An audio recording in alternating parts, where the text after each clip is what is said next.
All right, we're working on the next trailer right here for the next podcast with Kelsey. This is going to be a good one. Let's see. I'll let you listen in because I think it's really important for you to understand like why I work so.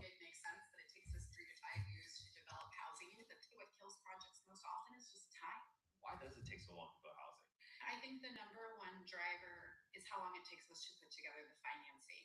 I mean, I call it the alphabet soup of affordable housing development. You'll hear people say LIHTC and IIG and MHSA and MHP and ASIC, and it's just all of these different acronyms.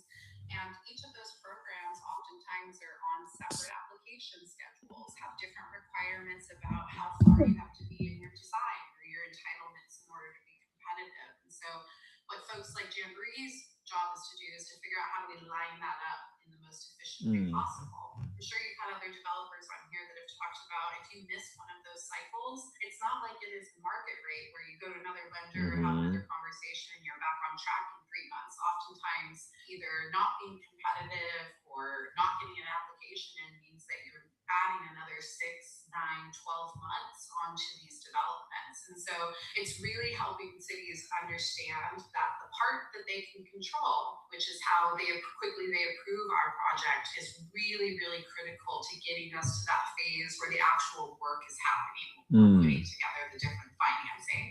I would say once we're in construction, generally we operate pretty similar to a market rate. We have time requirements that we have to hit. Generally, pouring foundation takes the same amount of time on an affordable project as it does a market rate project.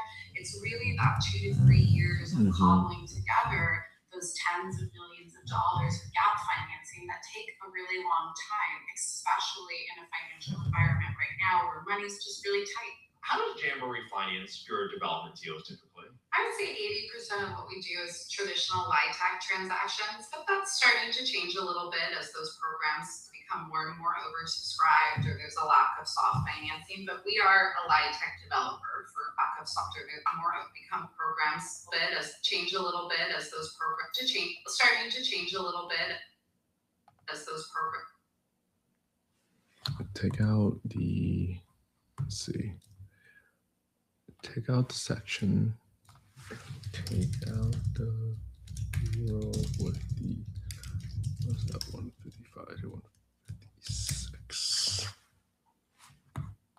Programs become more and more oversubscribed or there's a lack of soft financing, but we are a LIHTC developer for first and foremost. Jamboree is a leader in the development of permanent supportive housing throughout the state of California. So we stepped into this space in the early 2010s, and at the time we committed as an organization to having about 10% of our portfolio go towards permanent supportive housing. That number is a little bit closer to 20% now, and we've been able to not only develop the first project that ever utilized Mental Health Service Act dollars to create housing, which was our project in the city of Anaheim called Diamond, but we were also a lead utilizer of the state's Home Key program, which happened a few years ago, utilizing federal relief dollars from the COVID pandemic. We built close to 1,000 units utilizing the Home Key program.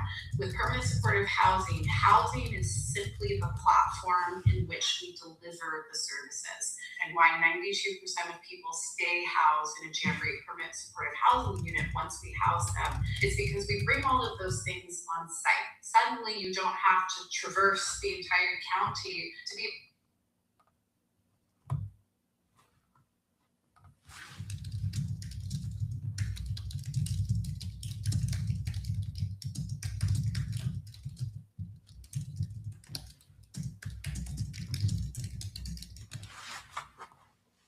Traverse the entire county to be able to take care of yourself. Those resources are on site for you to be able to handle. I think we got it to. Here's the thing. I'm probably not as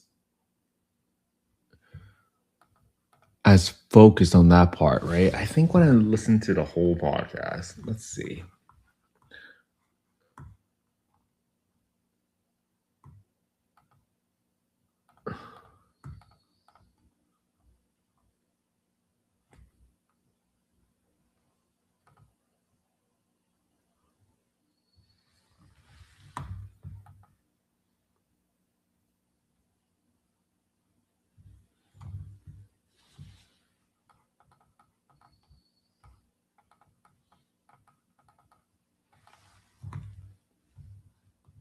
If cities don't know, you're starting from scratch.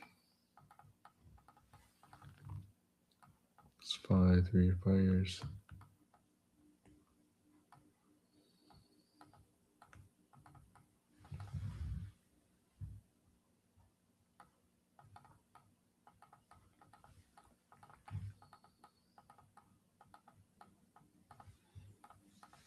Let's see. I think there needs to be another section about how they have 2,000 units in their pipeline. There's a lack of soft financing, but we are a light tech developer first and foremost. Jamboree is a leader in the development of permanent supportive housing throughout the state of California. So we stepped into this space in the early 209. Space. We take out the section where it says step into space. Take out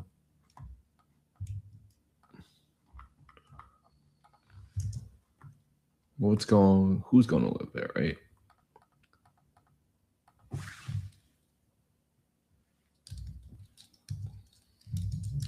In the early 2010s, and at the time we committed as an organization. 214. From 209 to 214. Start back up called. To having about 10% of our portfolio. I think there needs to be more questions about.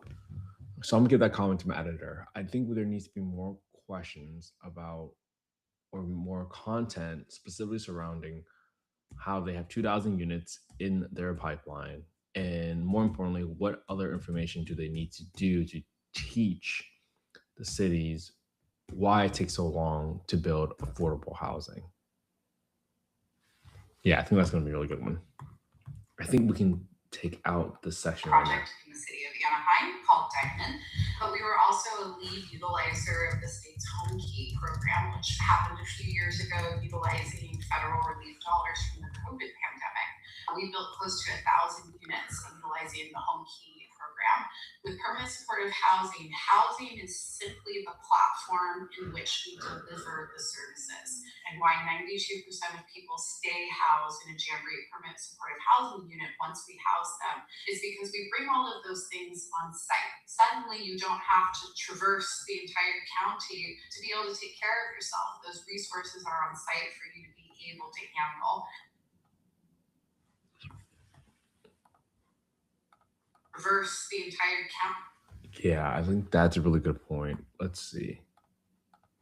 With permanent supportive housing, housing is simply the platform in which we deliver the service. A few years ago, utilizing federal relief dollars from the COVID pandemic, we built close to 1,000 units utilizing the home key program. With permanent supportive housing, housing is simply the platform in which we deliver the services. And why Okay. So that's what I'm gonna go through. I'm gonna try to give some edits because I think we need to, one, look after different aspects of how we approach grabbing and pulling together the key points here, where I really want people to understand why does it take so long to create affordable housing, and two, what do you need to spend your time educating?